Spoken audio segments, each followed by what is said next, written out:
Good day viewers, welcome to another edition of the Daily Strange Stories. I'm John Brown. Happy Wednesday. We're halfway through the week, I hope you're feeling accomplished and motivated. Our lead story for today.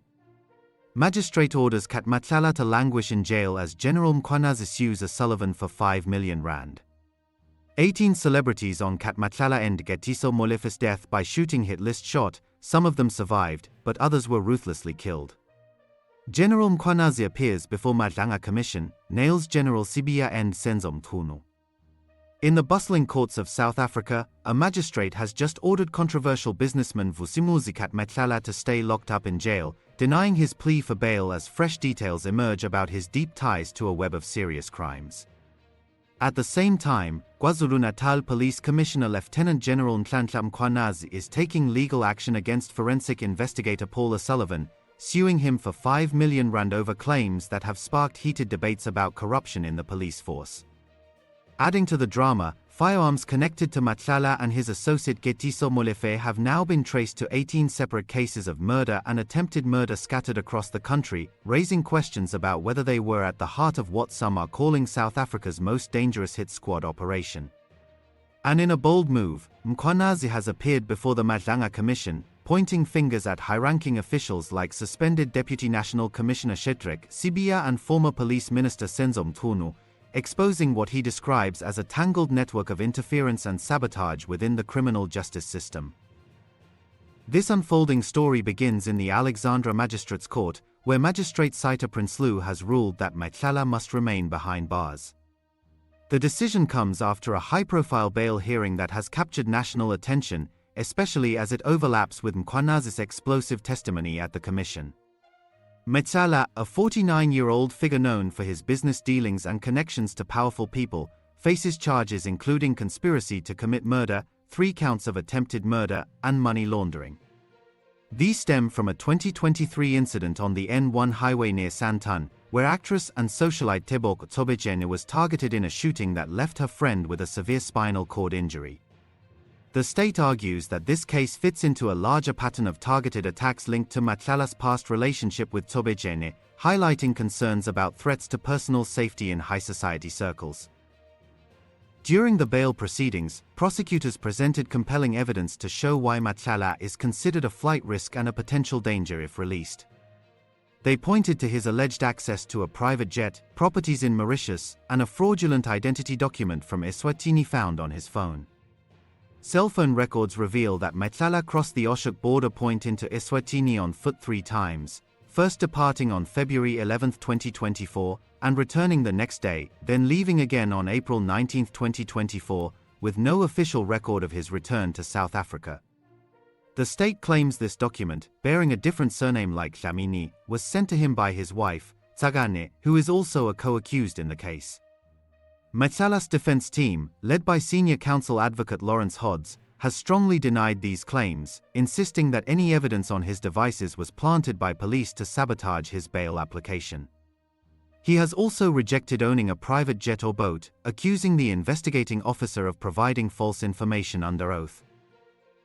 Beyond the flight risk, the court heard about Matlala's alleged involvement in other incidents, including attempts on the lives of taxi boss Joe Sibanyoni in 2022 and DJ Vetis in 2024. Magistrate Prinsloo noted a consistent pattern in these events, where similar methods were used in targeted shootings, suggesting a repeated approach that could endanger more people if Matlala were freed.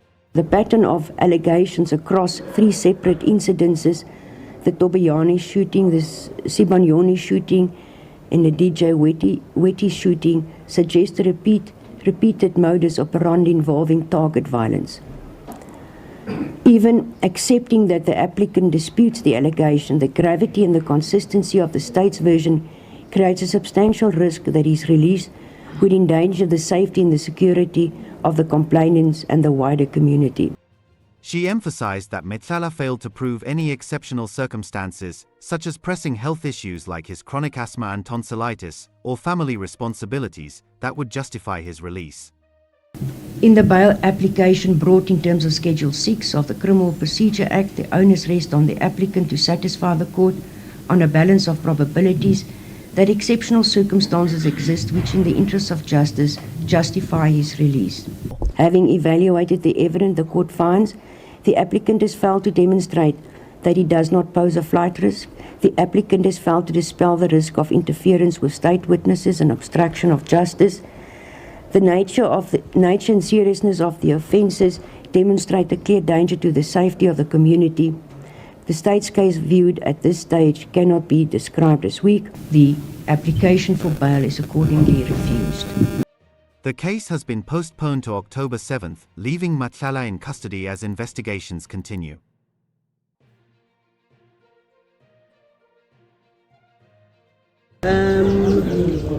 We welcome the judgment as the NPA. It is one that proves that the collaborative efforts of the criminal justice system are bearing fruits.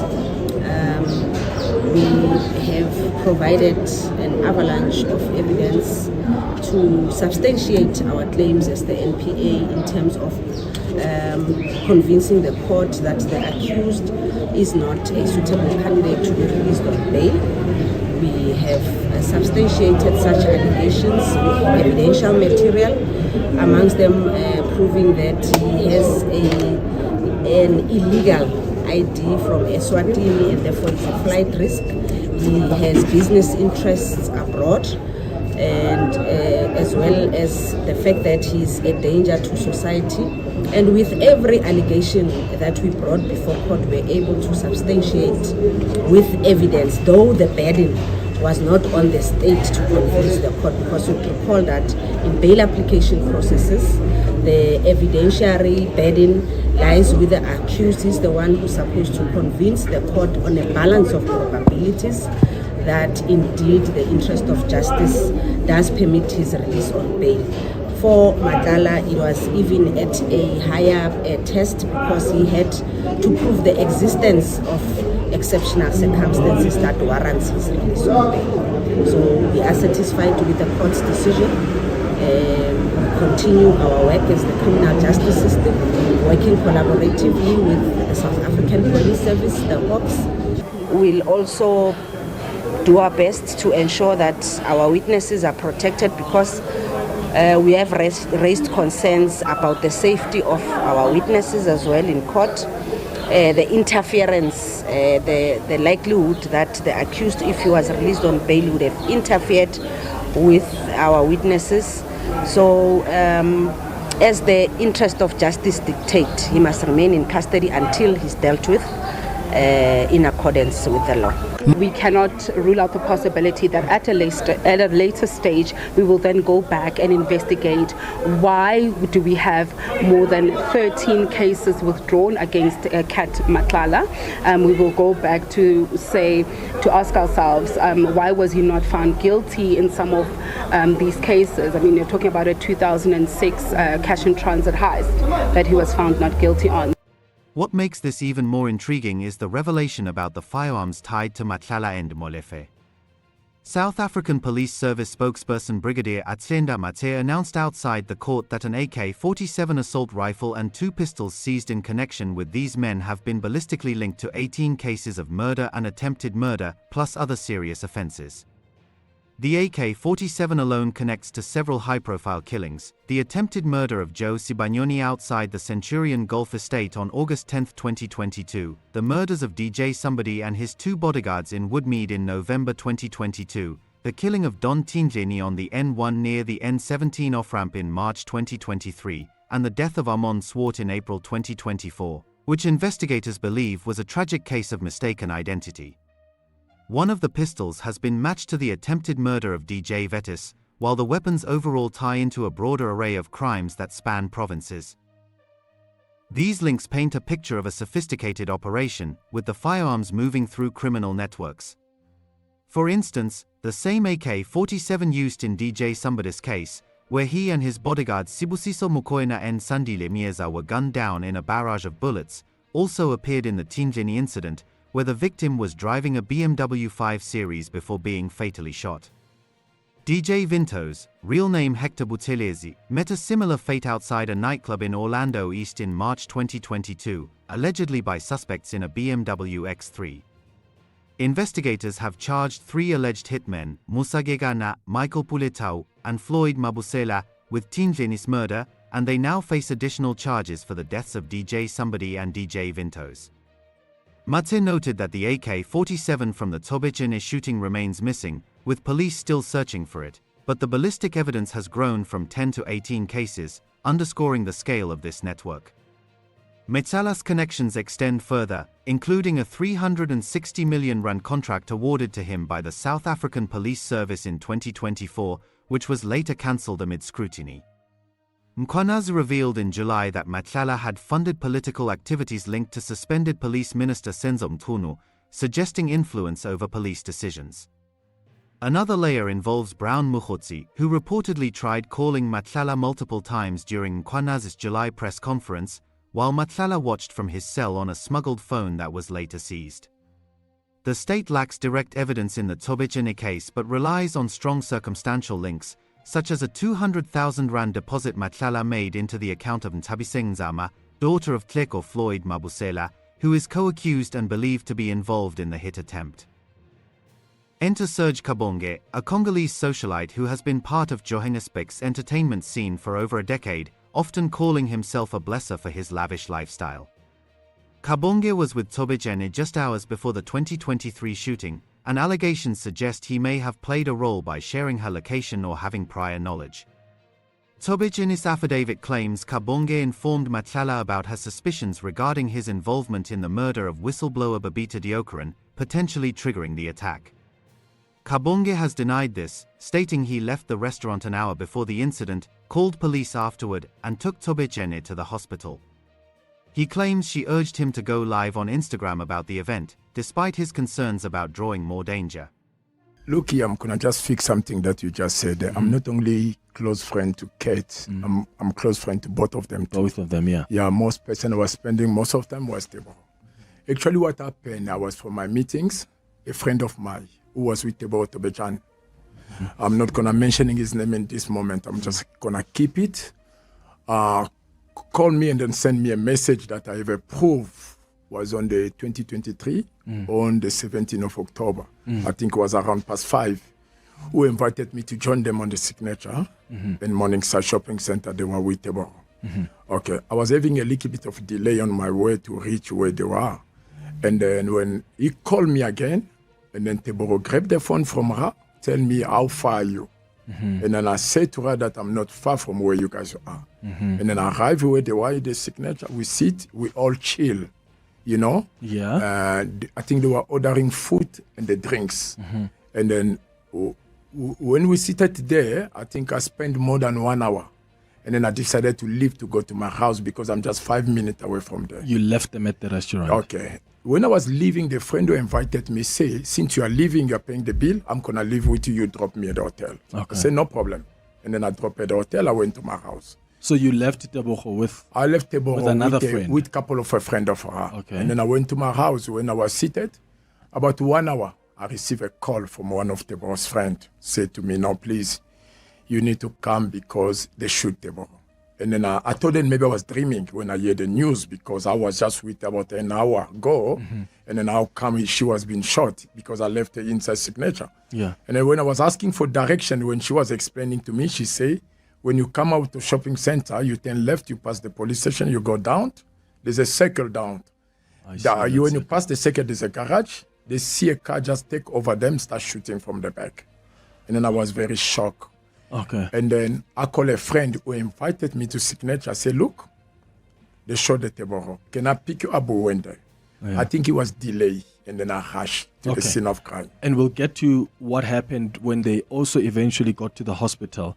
But did you share any information about where Tebogo Tobechene was to either Cat Matlala, who's your close friend, or anybody for that matter? Yeah, look, I don't see a reason of me sharing a location or communicate with anyone who was against Tebogo at that moment, according to her. I never share any location with anybody because if I did share location, the police have a power, especially the team who are investigating the matter. You know, they have a power to find out. Even if I lie, I don't tell the truth, they have a power to find out. You understand? I never share any location.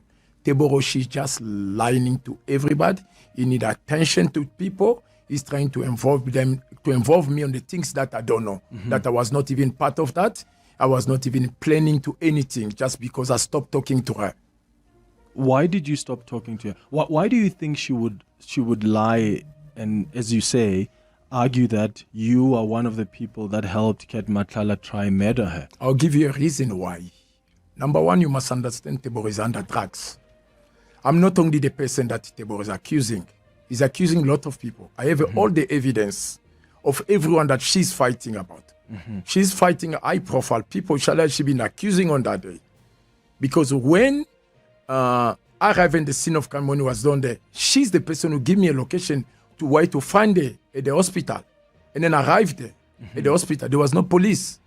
I'm the person who called the police to arrive in the scene of crime. I took my phone, I called General Nhlanhla because I have access on them, because I'm one of the activity on the GBV on gender-based violence. That's what I communicate with them when there's any problem. You understand? Why must I go to be part of that? And then on the later stage, I'm the person who activated for this case to go further. Because after the hospital, when the police came, and then I called Teboro on the side, I said, please, what happened to you? No one can be happy with that. And then she forced me to share a live on my Instagram about what happened to her. And then I was refusing on that. The reason why I was refusing, I said to her, look, what happened to you since the bullet did not get you? If I go live, they might see where we are. They might come here. Yeah. She said to me, no, you don't need to worry. Since you called the police here, you can go live. And then I didn't go for live. So you went live I went live on my Instagram to she address asked you to do that. She asked me to do that. To announce to the public that... That's what happened to her. Yeah. And then I went live. And then I was in the hospital with her until the police arrived. Do you understand? And then I don't see a reason of me being involved on that. Yeah. You understand? And then I sit a couple of hours with her at the hospital. And then I left her, go home. Before I leave, I ask her, I say, please, you need to be honest to me, because if anything happened to you, I'll be the first person to ask. Tell me what is going on in your life. That's when she started mentioning the people that she been suspecting. In this moment, I'm not going to share their name here, only if it come in the right time that I need to share, because she's not telling the police the truth. Kabongi accuses Tobechene of making false claims out of bitterness and says he plans legal action if she continues. He also admits to friendships with Matlala and suspended crime intelligence boss Shadrach Sibiya, describing them as long-standing but innocent connections. Shifting focus to Mkhwanazi's side of the story, the KwaZulu-Natal police chief has filed a R5 million defamation lawsuit against Paul O'Sullivan in the Gauteng High Court in Johannesburg.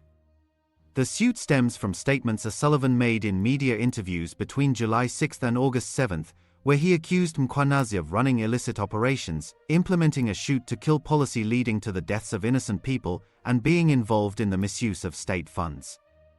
O'Sullivan analyzed police interactions in KwaZulu-Natal, noting that in 95% of firearm-related encounters since 2020, all suspects ended up fatally wounded with no survivors, which he labels as extrajudicial killings. He further claimed Mkhwanazi and National Commissioner Fanny Masemola were part of a R35 million purchase of luxury cars in 2012 and received expensive Louis Vuitton handbags from a corrupt supplier. Mkhwanazi's legal team argues these statements portray him as a criminal deeply embedded in the corruption he claims to fight, damaging his reputation. They demanded a retraction and apology, which O'Sullivan refused, calling the lawsuit a desperate bid to silence him. O'Sullivan insists Mkhwanazi is no true whistleblower and has provided evidence to authorities like the Independent Police Investigative Directorate and the Hawks. He plans to share this with the Madanga Commission and possibly cross-examine Mkhwanazi.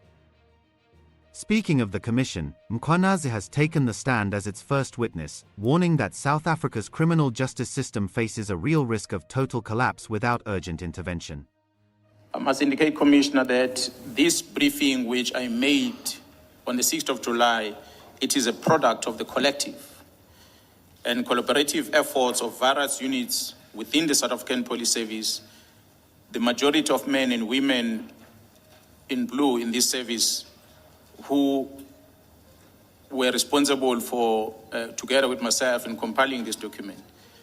It is therefore a reflection of the common concerns that we share as colleagues in different ranks within the service, which made us to have a common desire for these problems to be resolved, and in order to enable these members of the service to be able to serve with honor and dignity. You make what I consider to be an important point at paragraph 11 that I think you should share with the Commission, which would seem to speak to a risk in the absence of positive action. What is that risk? What is the fear and what is the risk? Commissioner, on this paragraph level, it has been my aim that I want to demonstrate that the criminal justice system has been subject to a continuous threat, as well as sabotage, which has been with us over an extended period, to a point where we believe it is at real risk of a total collapse if nothing is done. Therefore, an urgent and effective interventions are required in order to avert this outcome. And I believe this commission will stand to play a very important role in order to help us to prevent this total collapse of the justice system in our country. The Madanga Commission, chaired by retired Constitutional Court Justice Mbuyiseli Madanga and established by President Cyril Ramaphosa, is investigating Mkhwanazi's July claims of infiltration by drug cartels, business people, politicians, police, prosecutors, and judiciary members. Mkhwanazi called his press conference to highlight challenges like political interference and corruption in law enforcement. He detailed the disbandment of his political killings task team, which had success in probing 121 dockets related to political assassinations, attacks on traditional leaders, and corruption at the University of Fort Hare. The team was shut down after uncovering a syndicate in Gauteng, with dockets moved to Pretoria where they stalled. On a telephone conversation that I had with him, which I did not reflect on the statement, was exactly that I'm told that the dockets have been taken to Pretoria. Whether did they authorize such? And he said, no, we never authorize such transfer or movement of case dockets. And the National Commissioner, in supporting what he said to me, he had given me an affidavit.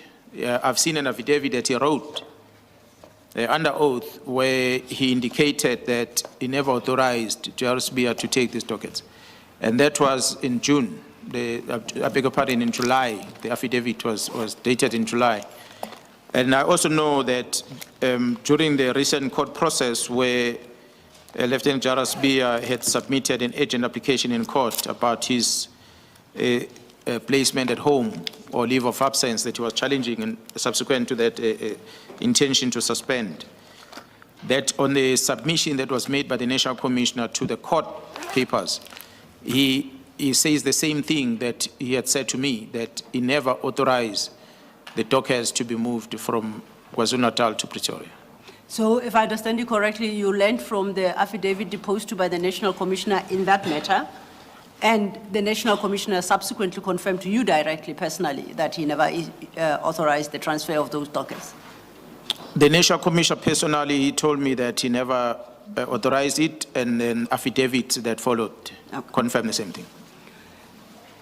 And do you know whether or not the dockets were duly transferred? You said on the 20th, by the 20th of May, when you learned, they had been transferred, right? That is correct, Commissioner. Do you know what became the fate of those dockets after they left the control of the political killings task team? Well, the political killings task team members were complaining to me that they are receiving unindicted complaints from the members of, the family members of the victims of crime that they were in constant contact with as they were investigating these cases, in order to seek update on the work that the team is doing. And the team could not give them update on the work that has been done, and their families are not receiving any update on the work that is done. So that made me conclude that Nobody is making contact with the families. There's no investigation that has been done. And really the whereabouts exactly of these dockets was also in question. So it was my conclusion that from the time they were taken until the time when they were transferred back, nothing was done in those documents in terms of the investigation of crime. Recently, National Commissioner Masemola ordered their return and approved funding until the end of the 2025 to 2026 financial year, allowing the team to resume on a reduced scale initially, then fully.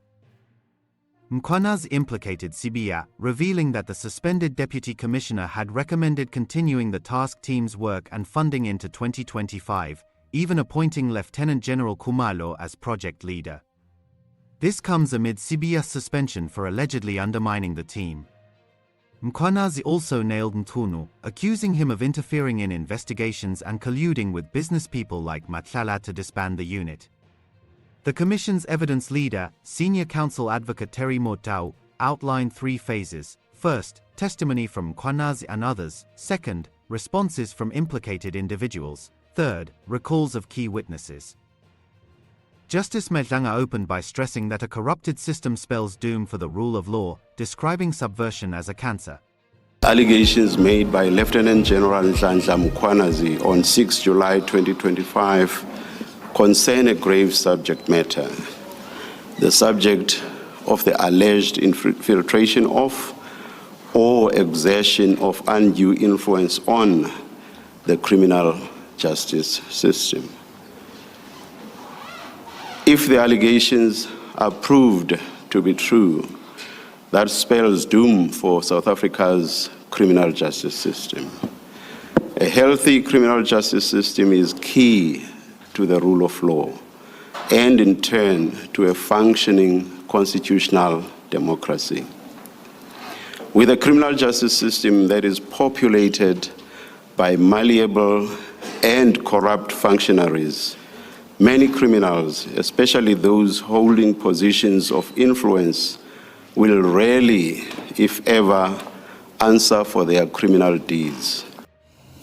Co-commissioners of the Commission, Chair, I appear today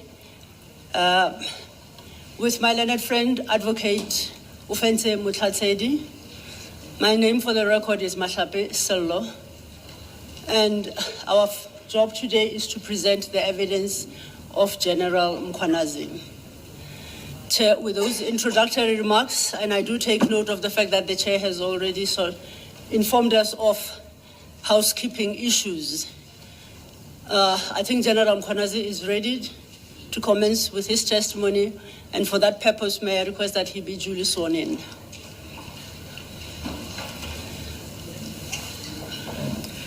General, please state your full names for the record.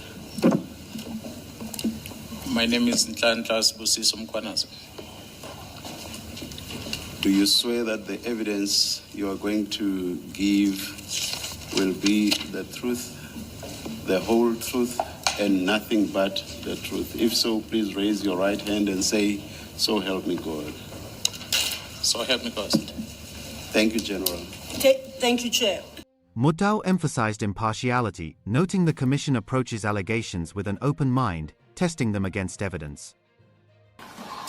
At 114, I can indicate, Commissioners, that, as I said earlier, the methodology that was used by the team in KZN, the team brought that to this Gauteng operation, which was incorporated in Gauteng, which then led into the arrest of one Mr. Katiso Molefe, who was arrested, became the 4th suspect on the Vereeniging murder case.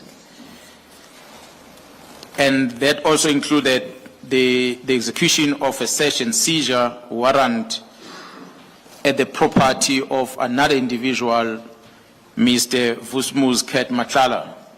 Both those operations, they were running on the same day, on the 6th of December, 2024, in Gauteng.